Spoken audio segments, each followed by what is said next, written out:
Tere tulemast kuulama volikogu värinaid. Minu nimi on Liina. Meie tänane teema on esmapilgul tehniline, kuid selle juured ulatuvad sügavale meie riigi toimimise ja kodanikuühiskonna tervise juurde.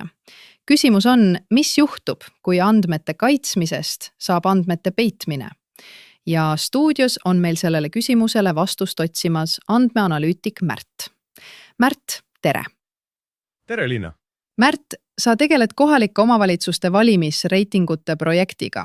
Selleks, et reitingud oleksid täpsed, kasutad sa statistilist meetodit nimega MRP. Enne, kui me probleemideni jõuame, selgita palun tavakuulajale, miks on sinu töö jaoks vaja spetsiifilisi andmeid Statistikaametist? Muidugi. MRP-mudel on sisuliselt viis, kuidas väikese arvu küsitletute vastustest luua väga täpne pilt kogu valla meelsusest.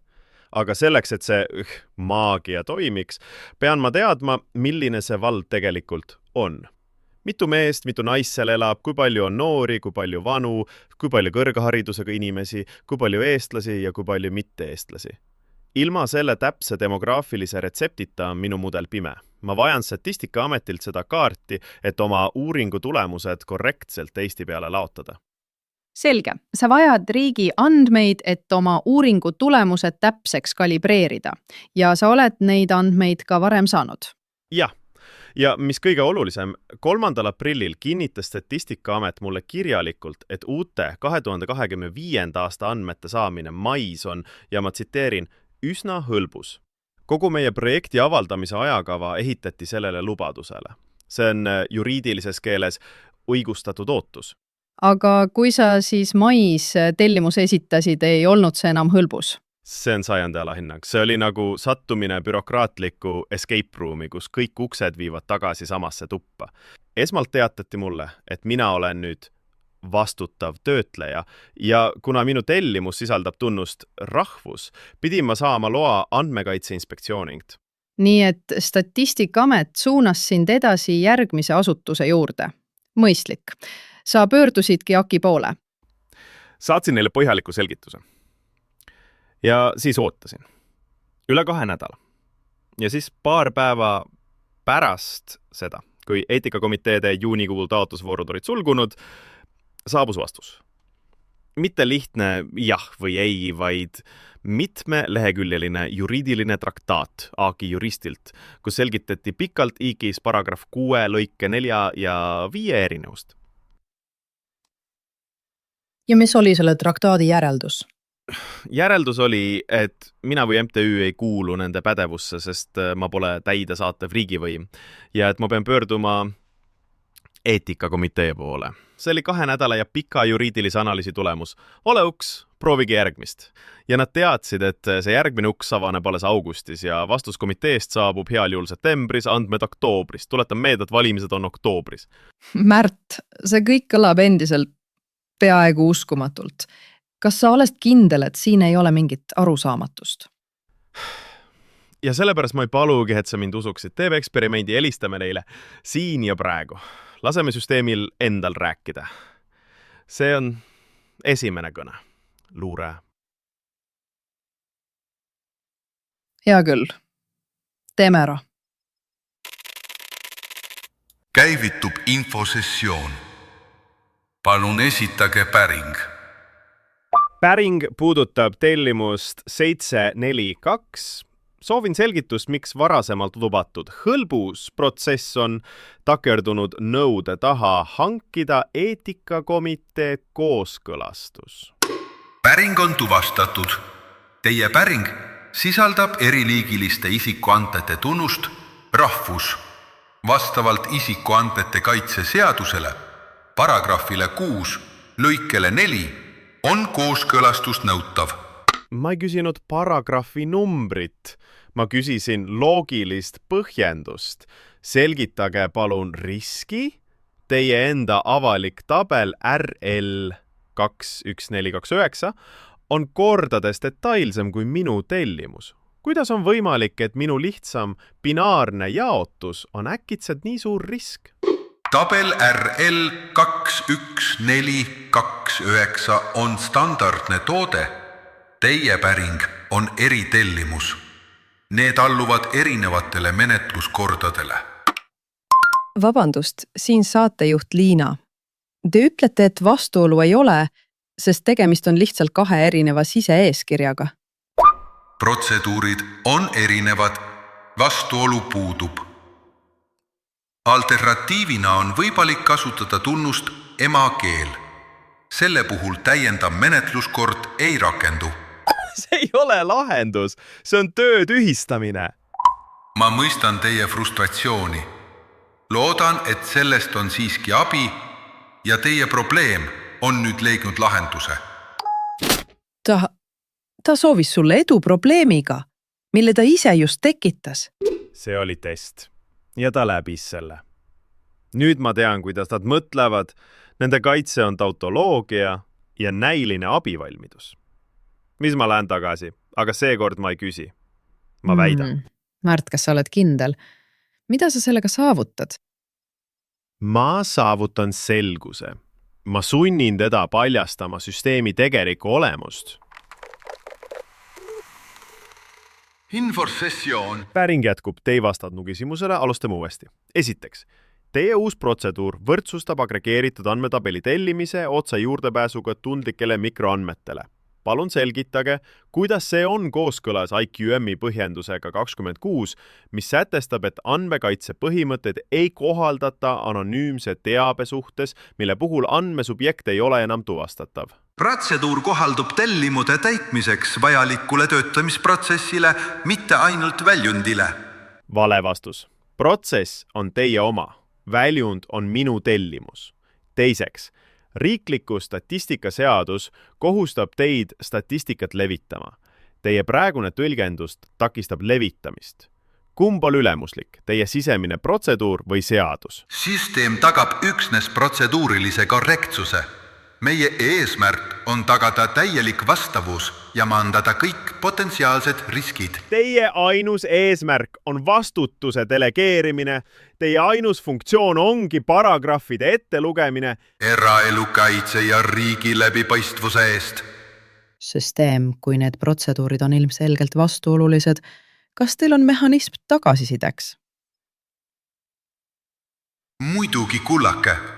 Kasutaja võib esitada tagasisidet vormil F44. Ahaa, F44. Puht akadeemilisest huvist. Milline on protseduur selle vormi saamiseks? Vormi F44 taotlemiseks tuleb esitada digitaalselt allkirjastatud avaldus Riigi Tugiteenuste Keskuse iseteeninduskeskkonnas. Pärast avalduse menetlemist väljastab keskus teile paberil suunamiskirja. See suunamiskiri tuleb esitada isiklikult Tervise- ja Heaolu infosüsteemide keskuse klienditeeninduses, kus teile väljastatakse link vormi F44 elektrooniliseks äitmiseks. Vormi menetlemine on tasuline.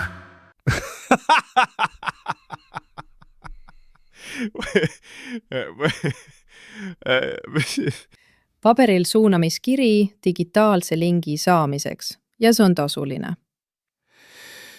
Jah, ma olen sõnatu. See ei ole enam bürokraatia. See on performance-kunst. See on riiklikult tellitud absurditeater. See ongi nende kilp. Ja nüüd mõtleme, mida see praktikas tähendab. Mida see tähendab näiteks suurele uuringufirmale nagu Kantar Emor või Norstat? Jah, mida see tähendab? Nendel on ju juristid ja ressursid. Täpselt, aga neil on ka eelarved ja tähtajad. Liina ausalt öeldes. Isegi praegu, enne seda uut kadalippu, toimetavad paljud uuringufirmad andmetega, mis on 2, 3, isegi 4 aastat vanad. See on avalik saladus. Kui nüüd uuringu esinduslikkuse tagamine värskete andmetega muutub 3-kuuliseks juriidiliseks kadalipuks, siis mis sa arvad, mis juhtub? See vahe läheb veel suuremaks. On palju lihtsam ja odavam kasutada vanu andmeid, klient ei pruugi arugi saada ja andmed on ju enam-vähem okeid. Tulemus, meie avalik ruum on täis uuringuid, mis on natuke nihkes. Ja mida see tähendab väiksematele, vabaühendustele, kodanikualgatustele? Neile tähendab see vaikust. Kujuta ette MTÜ-d, kes tahab uurida koolikiusamise seost piirkondliku sotsiaalmajandusliku taustaga. Neil on vaja andmeid. kohe, et sekkuda. Ja süsteem ütleb neile, suurepärane idee, palgake jurist, pöörduge 2 komitee poole ja tulge 3 kuu pärast tagasi. Selleks ajaks on projekt surnud. See on jahutav efekt bürokraatia kaudu. See loob ju sisuliselt 2-tasandilise teadmusühiskonna. See loob midagi enamat. See loob narratiivi monopoli. Kui ainult riigil endal on ligipääs värskele ja detailsele infole, siis ainult riik saab rääkida autoriteetselt sellest, mis riigis toimub. Kõik teised, ajakirjandus, vabaühendused, opositsioon, peavad opereerima vana hägusa pildiga. Kujuta ette debatti, kus minister väidab midagi regionaalarengu kohta, tuginedes reaalaja andmetele, aga ajakirjanik saab talle vastu vaielda ainult 2 aastat vana raportiga. See ei ole enam debatt, see on ettekanne. See ongi see andmelähe. See ei ole lihtsalt andmete puudus, see on võime puudus osaleda võrdsetel alustel faktipõhises arutelus. Kas see on siis lihtsalt Eesti paratamatus? Oleme oma e-riigi eduloost ehitanud endale kullatud puuri, millest välja ei saa? Lahendused on olemas. Need ei ole isegi keerulised. Paljudes riikides, Soomes, Hollandis, Eurostatis endaski, on kaugpäringu mudelid. See tähendab, et teadlane esitab oma analüüsikoodi, aga Statistikaamet jääb vastutavaks. Nad teevad töö oma turvalises keskkonnas ära ja väljastavad ainult kontrollitud ohutu tulemuse. Nad ei viska juriidilist granaati üle aia tagasi tellija kätte. See on vastutuse võtmine, mitte selle delegeerimine. Meil on varitud lihtsalt kõige riskikartlikum ja bürokraatlikum tee. Märt, ma tänan sind selle demonstratsiooni eest. See oli silmi avav ja väga muret tekitav. Lugupeetud kuulajad, meil ei õnnestunud täna saada andmeid. Küll aga saime midagi muud. Sissevaate süsteemi, mis on oma ülla eesmärgi, andmekaitse, muutnud vahendiks, mis pärsib teadust, takistab kodanikuühiskonda ja loob ebavõrdsust. Küsimus ei ole ühes MTÜs või ühes uuringus. Küsimus on selles, kas me oleme teadmuspõhine riik ainult paberil või ka tegelikkuses. Tänan kuulamast.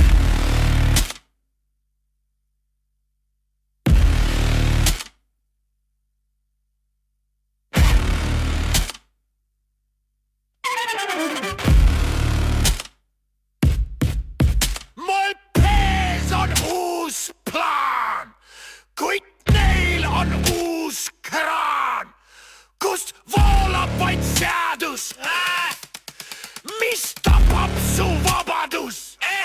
Nende usk on protseduur, su vaimule piinatur, sind saadetakse ringi, see on hullumeelne spingi. Bürokraadi märkuni, ta haige paradiis, su unistus sureb, see ongi tema viis, paragrahvi giljotiin, see on lõputu piin ja süsteem irvitab sind põrmu, ta talleb.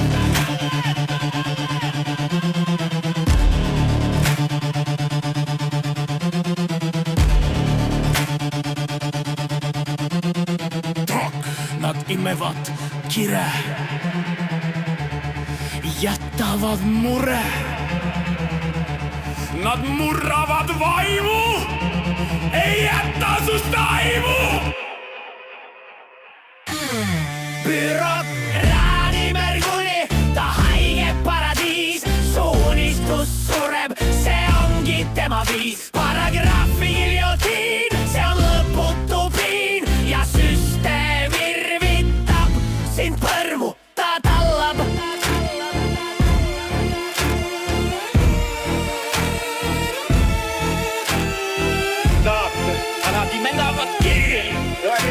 Andes Tambakkile Eesti Tafrikilist kooskuspäidad pannud ähkentil on oma selgus koostöö veelpäev.